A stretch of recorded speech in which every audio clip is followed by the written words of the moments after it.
at Witchfest. If you've never come, you should come. It is a magical place where the streets of New York City are turned into pure magical energy. So this is our first year we're doing Witchsfest in Hell's Kitchen. What'd you think about it? And it's awesome. I think it turned out to be a wonderful day. It really did. It started off cloudy and rainy and ended with the sun shining and everyone happy. So Goddess Rhonda, please tell us a little bit about everything that you do. Oh boy, okay, so I do tea leaf readings, aura readings, energy readings, chakra readings. I do empowerment readings to help people get out of their abyss and back onto the path that they want to. I do house clearings and blessings. I teach metaphysics classes and magic classes. And I'm just an all-around kind of a goddess that does the best she can to help heal the world. Awesome. Do you have a radio show or? Yes, we do. We have every Monday night at 7:30 on YouTube. We do Witch Times Television, and we talk about all different kinds of things. And once a month we do our Midnight Margarita show, where you pull up your margarita and we just have a blast and just have a lot of fun. That's fantastic. So if anybody wants more information, where can they go? You can just type into your browser goddessrhonda.com and you'll go right to my website.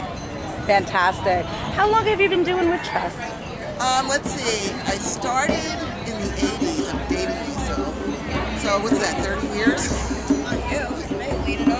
Wow, so you've been doing all kinds of everything magical and metaphysical for 30 years. Don't forget, 30 years ago, we didn't have computers and Google and all that. We had a library where if you were lucky, there was one book. I mean, you really had to search it out.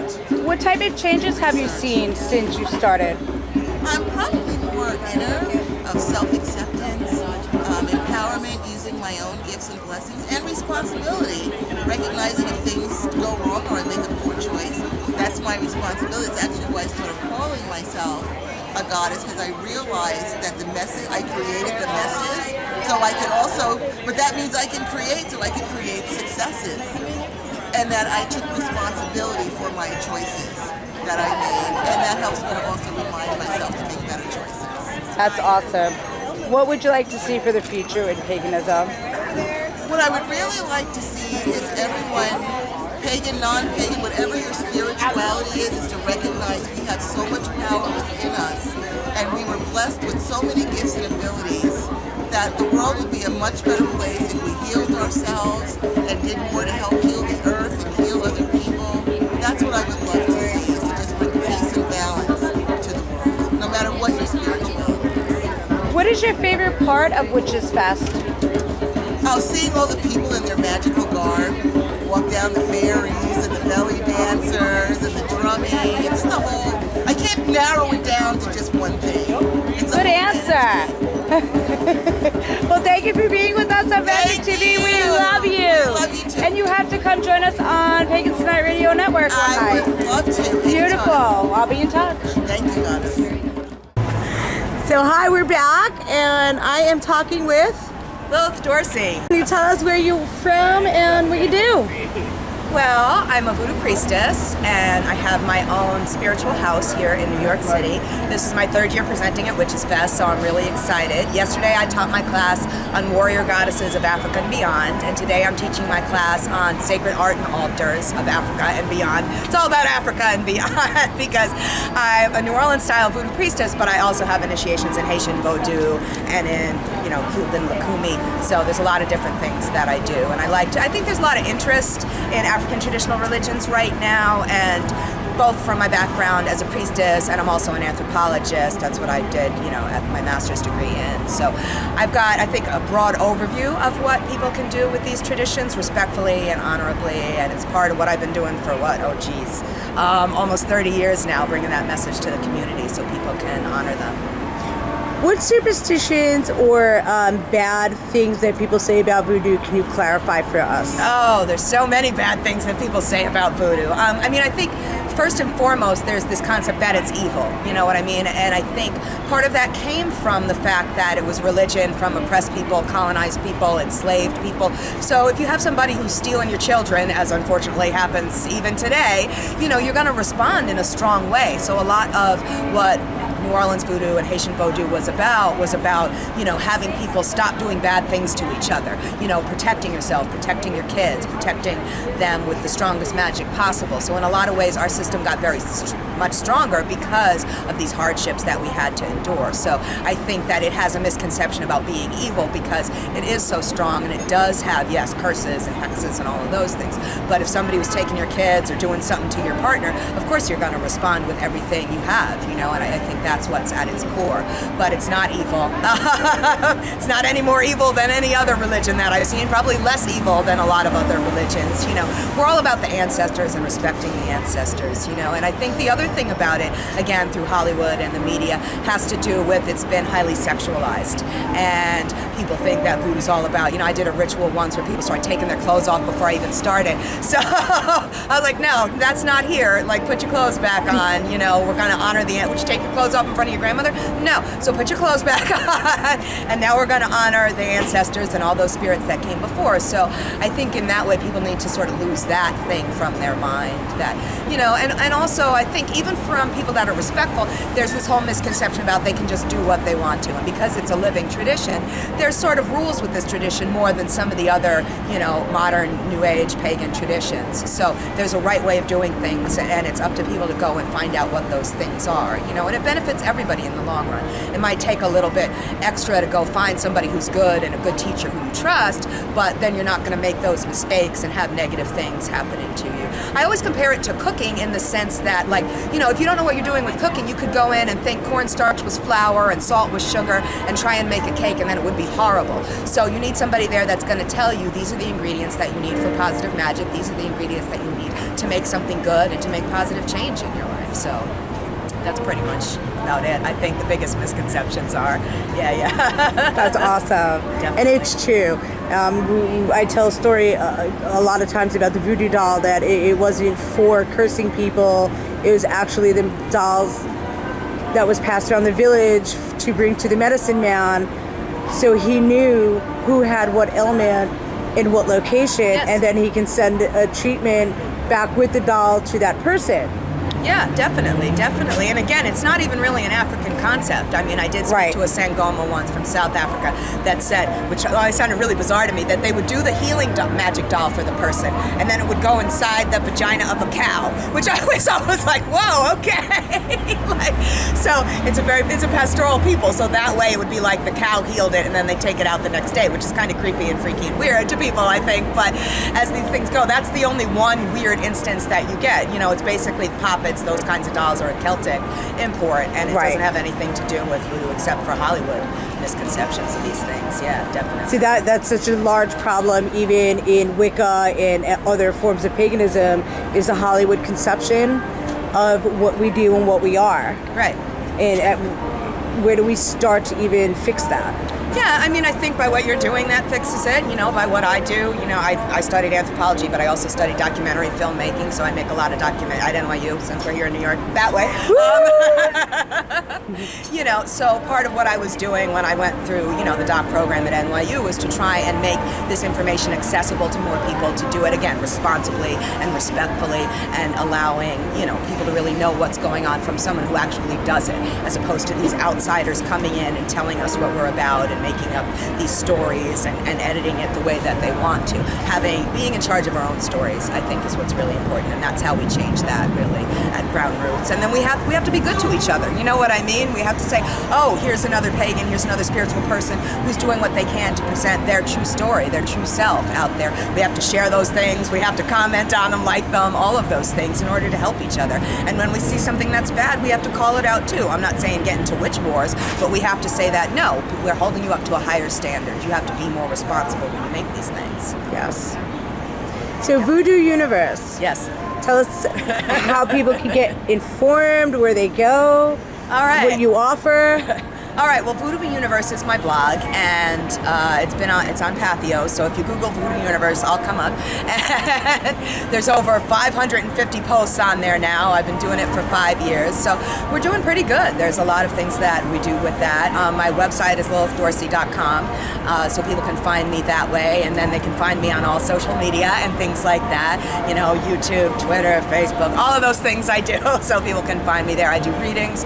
Like I said, we have our own spiritual house in New York where I have godchildren that I advise, and we come together for feasts and rituals and initiations. And it's funny, all my god kids are very, like, I don't want to say this in a bad way, but they're all very educated. You know what I mean? They're all over academic like I am. So it's funny, we got a house that's very serious about studying these things and also being responsible and getting the information out there. That's wonderful. Yeah. And so if somebody wants to join a ritual, are you open to the public? Yeah, we have open people to watch? rituals. Last year we did the main closing ritual for Pagan Pride, which was really beautiful to be able to be there with, again, you know, I did that for years and there weren't as many people of color represented as there are now, so it was wonderful to be able to go in and present something that was an African traditional religion for people to see and come and join in and just experience what it is that we do, you know, and I do have open feasts and things like that at my house and stuff, so yeah. Awesome. We do a lot of stuff. So they can hit you up on Facebook for Yes. information on where, Yes. and what is your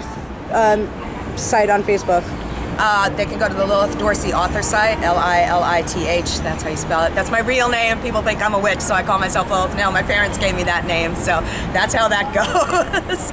But yeah, they can find me there on my author page, or they can just, you know, find me through my blog or Twitter or anything. It's all Lilith Dorsey, so yeah. Awesome. Yeah. So how long have you been coming? This is my third Witchsfest. Yes. But I mean, I've been active in the pagan and Wiccan community here in New York for, geez, oh my gosh, over 30 years. I'm dating myself, but yes. I've been around for a long time, a long time. That's So, fantastic. yes. Well, it's very important that we have people like you around for 30 years. Oh, thank you. You're I very appreciate welcome. it. Well, thank you for interviewing with us for Magick TV. Oh, thank you. Is there anything So else you'd excited. like to get out there to anybody, to everybody? All right, just get in touch. Do what you can to find out more information. If you're interested in voodoo or hoodoo or any of the African traditional religions, there are some good sites out there. There is some good information. Just, you know, take a little bit of time and do the work, and that way we can all be successful. Awesome. Well, thank you so much. Thank you. And we're going to go back and check out your booth. Yay! Hi, everyone. I'm with Alex and from the Enchanted Chrysalis. So Alice, I know we interviewed yesterday regarding the temple and everything that you're doing there, but today you have a different type of setup. Yes, I do. Today I'm showcasing some of my creations. They're all one of a kind, hand stitched. We have capes and ceremonial robes, and we also have some handbags with little pentacle design, and we do custom designs as well. If there's something that someone wants for a particular Sabbath or ritual, we can make it up for them. They're all hand sewn. I think that's amazing. Not many people actually hand sew anymore. Yeah. How long does it take you to put one of these together by hand? It depends on which type of design it is. Like something like this one here is a lot more intricate, so it takes me a long time. But these are a little bit easier. They're just pretty much straightforward sewing with no linings. Wonderful. That goes quicker. And you made what you're wearing now? Yes, I did. Gorgeous.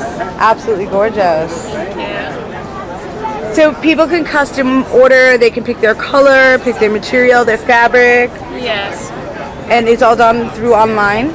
Yes. You can contact me online and give me your measurements and what you're looking for, and I can work So up a design. if someone isn't sure how to do their measurements, you'll walk them through Oh, that? yes, of course.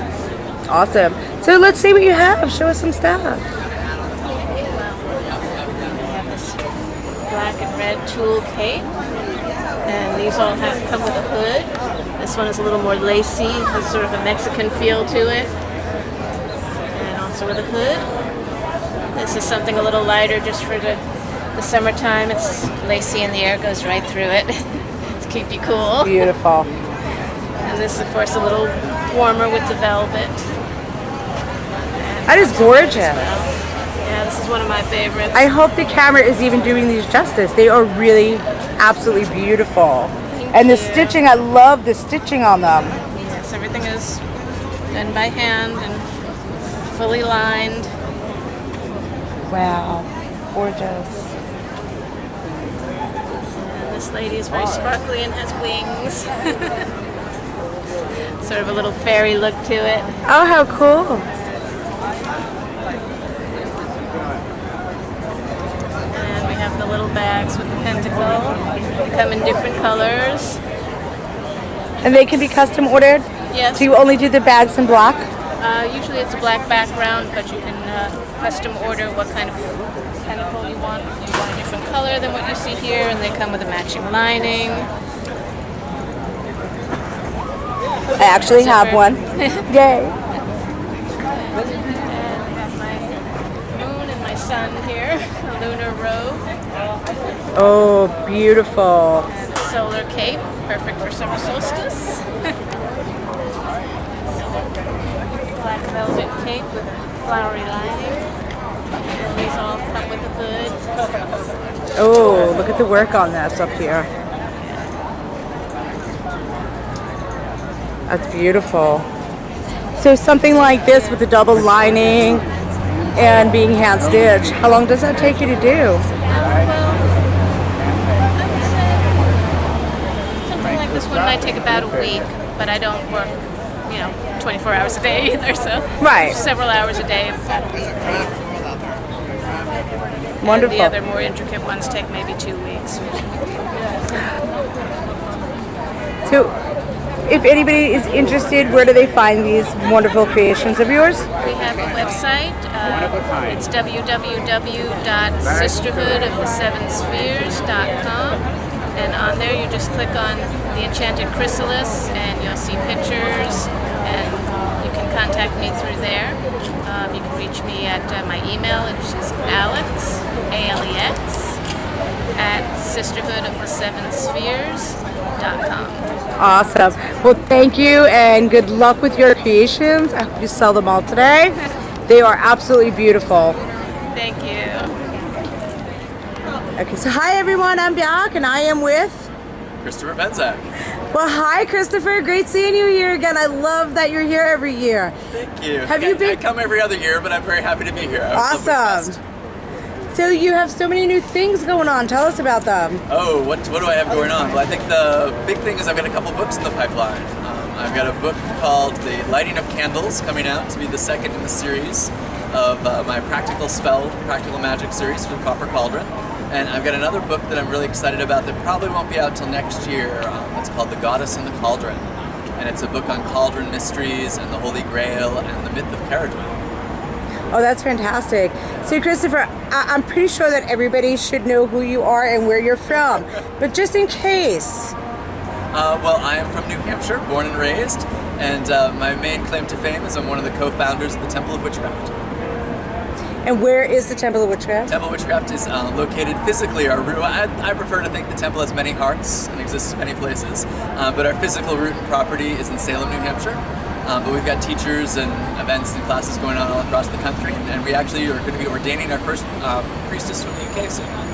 She'll be coming out for our big festival at Temple Fest this summer, this August, and we'll have an official teacher out in the UK soon. So is Temple Fest a Temple of Witchcraft event? It is a Temple of Witchcraft event. It's our annual festival, but it's open to the public. You don't have to be a temple member for it. And every year we bring out other speakers and teachers, and members get to do workshops and things, so it's a lot of fun. It's a 4-day festival. So I know Rachel is your high priestess in St. Louis. I absolutely love Rachel. So we know you do have temples in other locations. We do. We've got good groups of ministers and classes going on, and St. Louis is one of our great success stories, and really due to the work of Rachel, and all her students are amazing.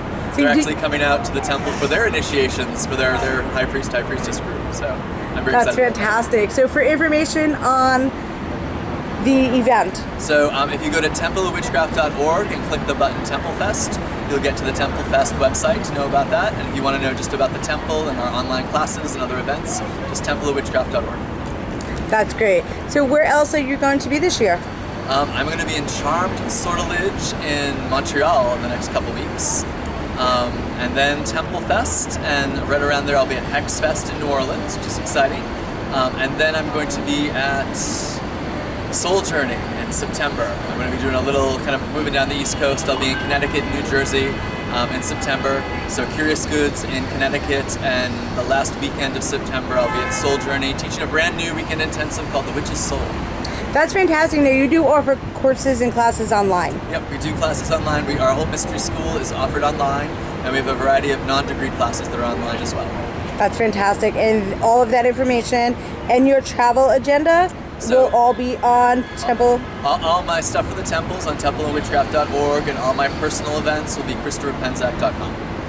That's fantastic. Thank you. Well, we're going to take a walk over to Christopher's booth, and he can show us his books. Excellent. So we are at Christopher's table now at WitchsFestUSA 7th year in Hell's Kitchen, and he has a lot of talisman and stuff out. Can you tell us about your books and stuff? Well, we're a little sold out for a lot of them, but we've got some of my Llewellyn books and some of my Wiser books. One of my earliest books is Gay Witchcraft through Wiser Publications.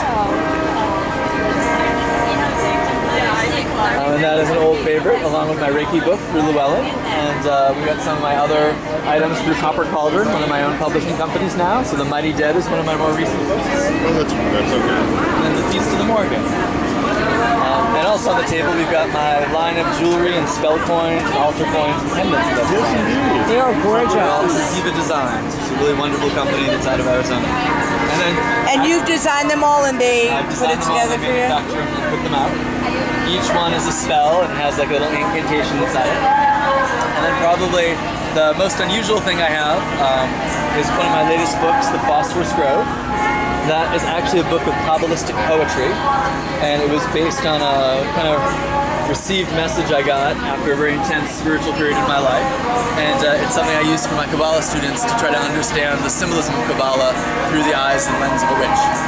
Oh, that's awesome. So you also teach Kabbalah? Yeah, I teach. Actually our 4th degree is all ceremonial magic and Kabbalah. I did not know that. That is fantastic. Our mystery school kind of swings from the intuitive to the more ritualized, back to the more intuitive, back to the more ritualized, kind of to shake you up and expand your consciousness. Well, that's fantastic. So any other information you need to get out there today? I think we're good. I'm just having a great time at Witchfest. I'm glad everybody came down to visit us. Wonderful. Well, we thank you, and we look forward to seeing you soon. Thank you. You too.